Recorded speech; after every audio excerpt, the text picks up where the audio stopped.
Fascist সরকারের দোসর মৃত্তিকা সম্পদ উন্নয়ন ইনস্টিটিউটের ডিজি ডক্টর বেগম সামিয়া সুলতানার বিরুদ্ধে জমেছে অভিযোগের পাহাড়। ফ্যাসিস্ট সরকারের দোসররা এখনও বিভিন্ন মন্ত্রণালয় ও দপ্তরে বিরাজমান রয়েছে। তেমনি একজন কর্মকর্তা মৃত্তিকা সম্পদ উন্নয়ন ইনস্টিটিউটের মহাপরিচালক ডক্টর বেগম সামিয়া সুলতানা। তার বিরুদ্ধে ইতোমধ্যেই ফ্যাসিস্ট শেখ হাসিনার সাথে বিভিন্ন অন্তরঙ্গের ছবি ভাইরাল। তিনি মহাপরিচালক হওয়ার পর এই দপ্তরে একক আধিপত্য বিস্তার করেছেন বলে জানা যায়। পুরাতন অনেক কর্মকর্তাকে বিভিন্ন জায়গায় ঢালাওভাবে বদলি করিয়ে তার মনোনীত কর্মকর্তাদের আশেপাশে রেখে একের পর এক সুবিধা নিচ্ছেন ডক্টর বেগম সামিয়া সুলতানা। সম্প্রতি প্রধান বৈজ্ঞানিক কর্মকর্তা মোহাম্মদ আমিনুল ইসলামকে দুর্নীতির প্রতিবাদ করার পর সুনামগঞ্জ আঞ্চলিক কার্যালয়ে বদলি করা হয়েছে।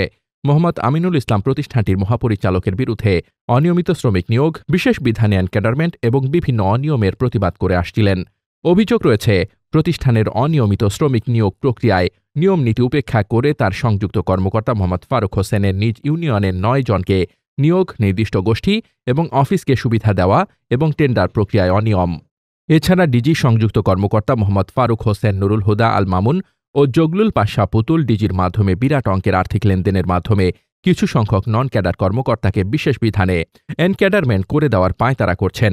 এমনকি পলাতক শেখ হাসিনার আমলে একজন প্রভাবশালী কর্মকর্তা হিসেবে ব্যাপকভাবে বিবেচিত মৃত্তিকা সম্পদ উন্নয়ন ইনস্টিটিউটের মহাপরিচালক ডক্টর বেগম সামিয়া সুলতানার বিরুদ্ধে আরও অভিযোগ হল, সেই সময় কৃষি ও পরিবেশ বিভাগের অডিট রিপোর্টে ব্যাপক দুর্নীতির জন্য শাস্তি পাওয়ার পরিবর্তে অন্তর্বর্তীকালীন সরকারের সময় তাকে রহস্যজনকভাবে পদোন্নতি দেওয়া হয়েছিল।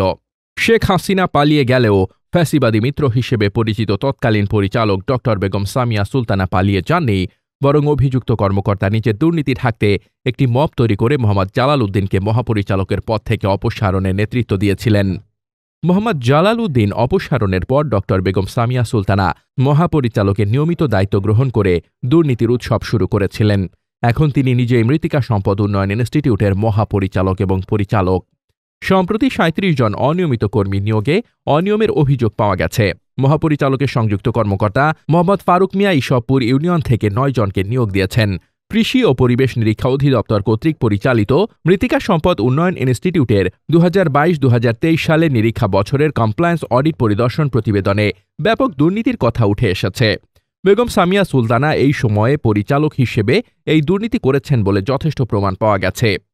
দুর্নীতিগ্রস্ত কর্মকর্তা হিসেবে চাঁপাইনবাবগঞ্জে জন্মগ্রহণকারী বেগম সামিয়া সুলতানা ১৯৮৫-৮৬ শিক্ষাবর্ষে ময়মনসিংহের বাংলাদেশ কৃষি বিশ্ববিদ্যালয়ে অধ্যয়নকালে ছাত্রলীগের রাজনীতিতে যোগ দেন। ১৯৯৮ সালে সুলতানা রাজিয়া হল বিসিইউ ছাত্র সংসদ নির্বাচনে ছাত্রলীগ প্যানেলে বিসিইউ ছাত্র সংসদের সদস্য নির্বাচিত হন। এর মাধ্যমে শেখ হাসিনার সাথে তার সরাসরি যোগাযোগ এবং ঘনিষ্ঠতা শুরু হয়। তিনি নিজেকে আমি শেখ হাসিনার সাথে রাজনীতি করি এমন একজন হিসেবে পরিচয় দিতেন। এ সম্পর্কে জিজ্ঞেস করা হলে ডক্টর বেগম সামিয়া সুলতানা বলেন, ৫ আগস্টের পরে সরকার আমাকে পরবর্তী ডিজি করেছে। আমি আমার পুরো ক্যারিয়ার জুড়ে পেশাদারভাবে কাজ করেছি। যারা এটা পছন্দ করে না, যারা প্রতিষ্ঠানটিকে অস্থিতিশীল করতে চায়, তারা এখন এইসব কথা তুলছে।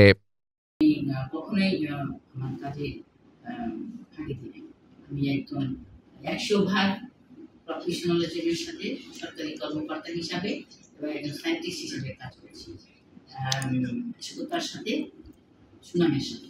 ডেফিনেটলি এটা তারা মিথ্যা নিউজ দিচ্ছে, এখানে বিন্দুমাত্র সত্যতা নেই। তারা অসত্য কথাবার্তা বলছে, বিভ্রান্তিকর তথ্য দিচ্ছে। এতে তাদেরও ক্ষতি হবে, তাদের যদি ক্ষতি হবে, প্রতিষ্ঠান ক্ষতিগ্রস্ত হবে।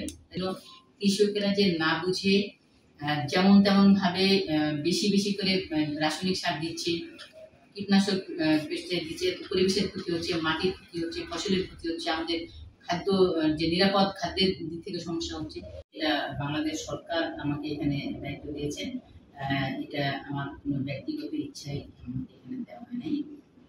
আমি ধারাবাহিকতায় ভিত্তিতে পেয়েছি এবং আমি এটা ৫ই আগস্টের পরবর্তী সরকারই আমাকে এখানে নিয়োগ দিয়েছি।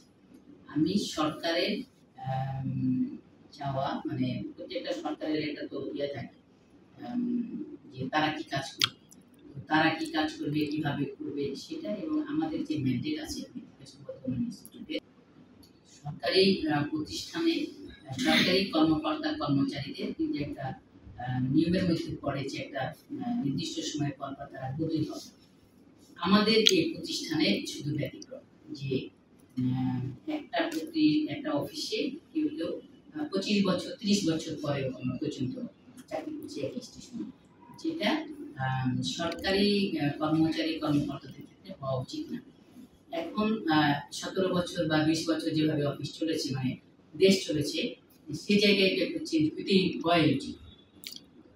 এক্ষেত্রে 2-1 অফিসার যারা যখন একজন প্রতিষ্ঠান প্রধান চেঞ্জ হয়, সরকার প্রধান চেঞ্জ হয়, তখন কিন্তু তার আশেপাশের লোকজন চেঞ্জ হওয়া উচিত।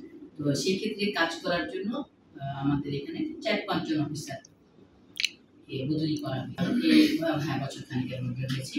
তো সেটা কিন্তু আমার এখতিয়ার নয়, সেটা কিন্তু মন্ত্রণালয়ের মাধ্যমে হচ্ছে।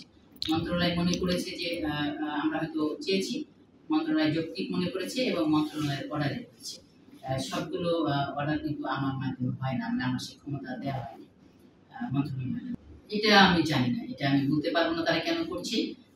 ওই যে বললাম যে আমি যখন ভালো কাজ করতে যাচ্ছি, যারা হয়তো চেয়েছিল যে খারাপ হবে বা খারাপ কাজ করতে চেয়েছে বা আগের মতো করে চলতে চেয়েছে, তাদের ক্ষেত্রে যদি কোনো মানে সেভাবে যদি তারা না পেরে থাকে, সেক্ষেত্রে হয়তো একটু ডিস্টার্ব করার ইচ্ছা এরকম হতে পারে।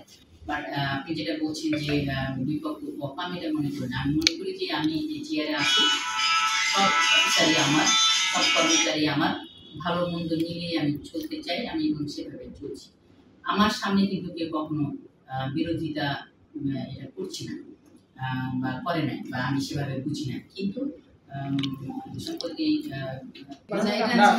অর্থ মন্ত্রণালয় থেকে কৃষি মন্ত্রণালয়কে দেয়, কৃষি মন্ত্রণালয় আমাদের দেয়।